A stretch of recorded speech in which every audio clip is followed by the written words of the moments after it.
한글 단어 조성 원리를 통한 한글 문해력 강좌 한자 공부의 강도 188번째 시간인데요. 오늘도 우리는 10획에 해당하는 부수 하나를 체크하고 넘어가겠습니다.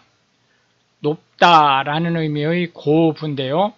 고부에 해당하는 대표적인 한자로는 자기 자신, 즉 높다라는 의미의 고자가 되겠고요. 오늘 살펴볼 첫 번째 한자는 바로 높다라는 의미의 고자가 되겠습니다. 고는 높다, 높이 있는 것을 얘기하는 거죠.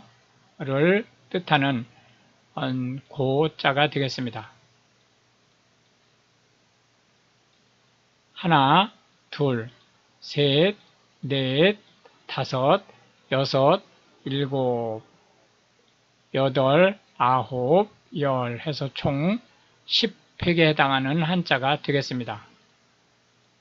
높다 라는 의미의 고자가 되겠습니다. 고자는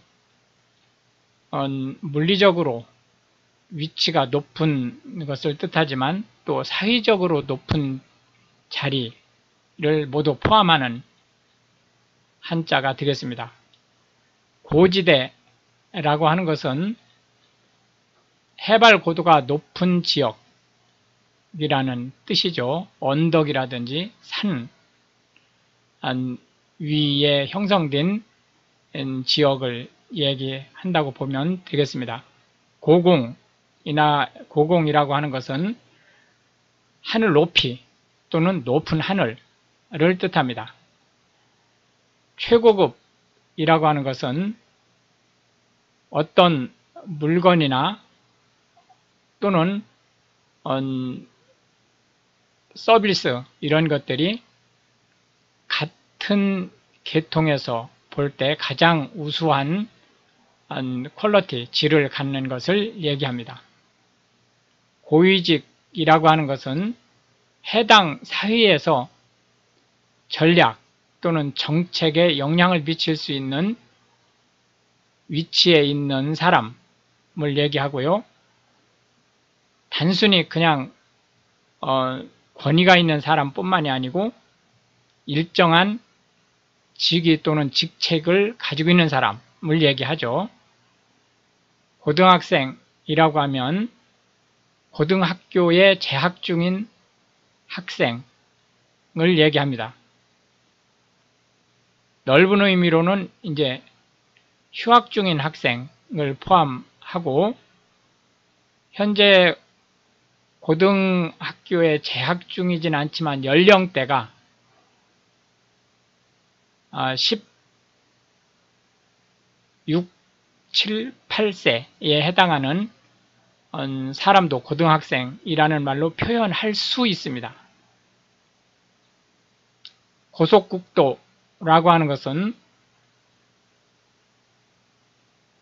고속으로 질주할 수 있는 도로시설을 얘기하고요. 통상 우리가 고속도로라는 말로 표현을 합니다. 고속도로 안에는 이제 고속국도도 있고 고속지방도도 있죠. 고속국도는 이제 일반 도로와 달리 유료도로일 경우가 많고 최저속도를 제한하는 수가 있습니다. 고함이라고 하는 것은 크게 소리치는 것 또는 크게 지르는 소리를 얘기합니다. 고성방가라고 하는 것은 큰 소리로 시끌면서 노래를 부르는 소란 행위를 얘기합니다. 제고하다라고 하는 것은 어떤 품질을 높이다 라는 뜻을 가지고 있습니다. 고도라고 하는 것은 특정 위치, 물리적으로 해발, 높이를 얘기합니다. 물론 이 고도가 해발 높이뿐만이 아니고 어떤 위치가 전체적인 높이로 볼 때 얼마냐 라는 말로 쓰일 수도 있지만, 원칙은 해발 고도, 그러니까 해수면에서부터 얼마나 높은 위치에 있느냐를 뜻하는 거로 보시면 되겠습니다. 두 번째 한자는 버리다 라는 의미의 열자가 되겠습니다. 버리다 라고 하는 것은 팔을 벌리다 이런 의미보다는 줄을 쭉 세우다 라는 의미로 보시면 되겠습니다. 하나, 둘, 셋, 넷, 다섯, 여섯 해서 총 6획에 해당하는 한자가 되겠습니다. 이게 칼도변이기 때문에 여기에 비쳐 올라가는 거죠. 해서 쭉 늘어뜨리다 라는 의미의 열자가 되겠습니다. 당연히 단어 맨 앞에 올 때는 열로 발음하죠. 행렬이라고 하면 사람이 길게 늘어서는 것 또는 길게 늘어선 줄을 얘기합니다. 그런가 하면 수학에서 매트릭스 구조를 갖는 것을 행렬이라고 합니다. 이걸 행이라고 그러고 이렇게 보는 것을 열이라고 합니다. 열차라고 하는 것은 한 대 내지 두 대의 기관차에 두 대 이상, 많을 경우에는 수십 대의 차량을 연결해서 달리도록 만든 차량을 얘기합니다. 기본적으로 열차는 궤도차입니다. 그렇지만 놀이동산이라든지 이런 데서는 궤도차가 아닌 열차가 있을 수 있죠. 오와 열을 맞추다 할 때 오라고 하는 것은 횡대를, 열이라고 하는 것은 종대를 나타냅니다. 배열하다 라고 하는 것은 어떤 규칙에 맞게 요소를 쭉 늘어놓다 그런 뜻이고, 나열하다 라고 하는 것은 내용물을 꺼내서 쭉 늘어놓다 그런 뜻이고, 열거하다는 특정 조건에 맞는 것들을 쭉 늘어놓다 그런 뜻을 가지고 있습니다. 배열하다, 나열하다, 열거하다는 뉘앙스에 약간의 식의 차이가 있긴 하지만 현대 한국어에서는 사실상 같은 말로 쓰고 있습니다. 반열이라고 하는 것은 특정한 지위 또는 그 지위에 오른 사람들을 얘기합니다.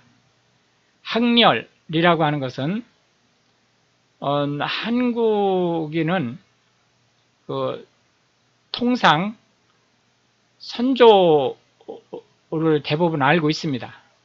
그러니까 예를 들어서 지금 선생님 같은 경우는 진주강가인데, 진주강가의 선조는 이자 식자가 들어간 장군입니다. 이렇게 각 성씨마다 물론 이제 본관에 따라서 시조를 대부분 모시고 있는데, 그 시조부터 몇 대에 이르느냐가 학렬입니다. 예를 들어서 시조 1대,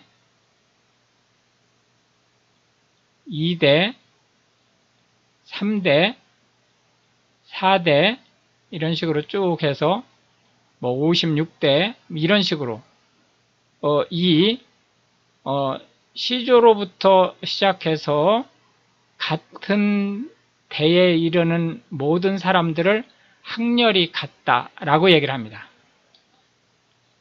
그렇기 때문에 학렬이라는 말은 돌림자라는 말로도 쓰일 수 있습니다.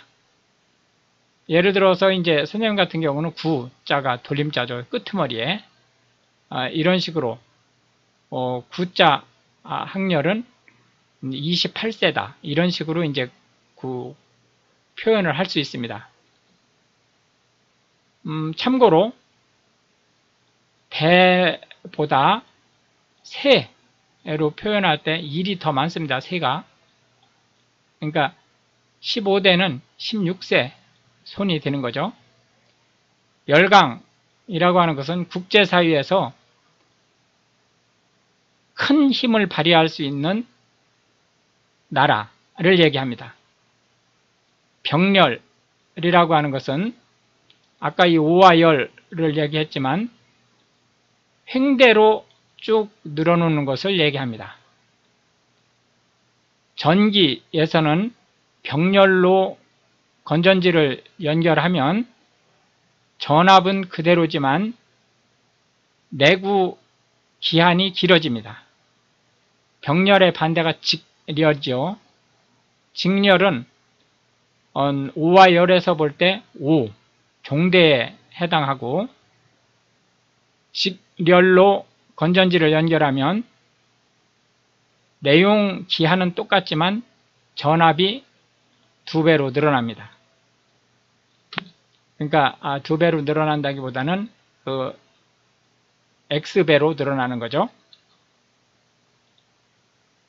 마지막 세 번째는 사기라는 의미의 사자가 되겠습니다.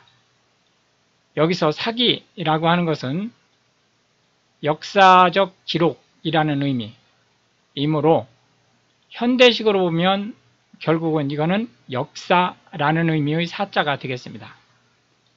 하나, 둘, 셋, 넷, 다섯 해서 총 5획에 해당하는 한자가 되겠습니다. 그래서 사하면 역사라는 의미를 갖는다. 이렇게 보시면 되겠습니다. 역사라고 하는 것은 인간 생활의